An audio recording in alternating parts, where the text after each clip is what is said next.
Hey everybody, OrlandoGarden guy. Today's episode I want to talk to you about Luffa.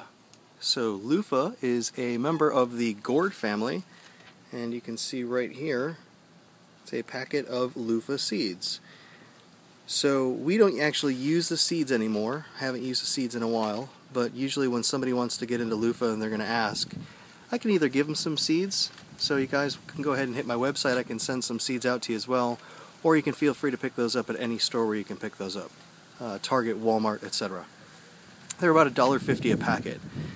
So a little bit about the Luffa, and you can see here that these guys have really taken over. As a quick update, today is 11/11, so it's November 11th here in Central Florida.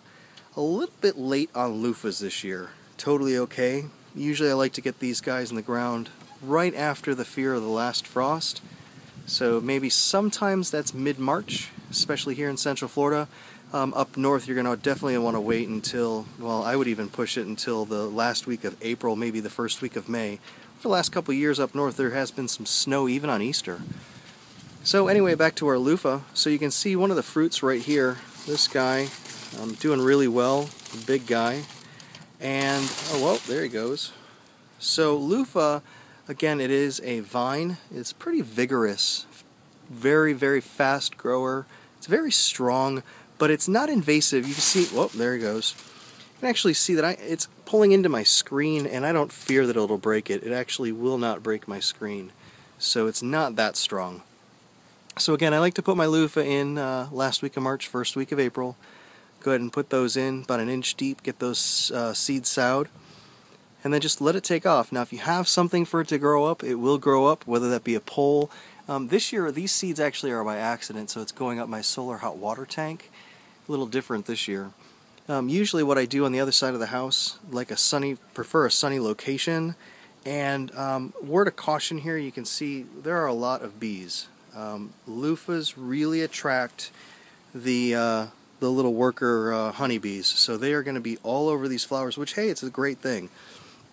So I put these in, they start growing, and let me give you a little bit of a tip. Let's talk about these for a second. So there's obviously males and females, and you'll notice at the very beginning of the growth that you're going to get all your male flowers. And so a male flower, you see they're all pretty yellow, and then on the underneath side of the male flower are these extra bulbs, and that's just they're just going to pull in bees. And then later on in the season, as the plant gets longer, maybe after it hits about 6, 7, 8 feet long, you'll start to notice these, and these are the females. You see that there's just the flower, and then there's the body, and now that will eventually become the fruit. So you leave these long enough, and you'll get fruit, and here's a couple of nice examples of some Luffa. Now these are really, really large Luffa. I mean, I can't, these are a good 2 feet, and to put that up, this is a little Luffa here. You know, maybe household cucumber size. This is probably, what, 7 inches? So it kind of grows really well. Now we'll let these grow, and I don't do anything. I don't pick the fruit. I actually let the vine die back. Once the vine dies back, the fruit will turn brown, and that's when I peel them.